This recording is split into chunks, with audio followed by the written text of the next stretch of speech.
Magandang araw lalo na po sa mga beginners, newbies na magpapatrade dito sa Popo Live app. Ayan guys, so kailangan tingnan nyo po mabuti.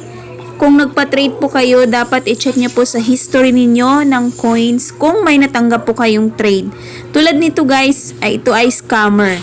So magpapatrade siya sa kay host. So, ang ginawa niya, tinype niya lang yung message na, ayan, sent GSN Agent Lin Paradise Castle. So, tinype niya lang, pero wala pong dumating na Paradise Castle kay Agent Lin. Ayan. So, sa mga baguhan, baka malito po kayo, hindi po ganyan ang itsura ng trade na message. Ganito po, meron po akong screenshot. Ganito. Example, ito po. Ayan, Agent Likes sent GS Agent Lin Undersea World times 1. Ayan, so naka color yellow po yung Undersea World. At kapag chinek yung history ng points, meron pong dumating na trade. Ayan lang guys, mag-ingat po. Thank you for watching.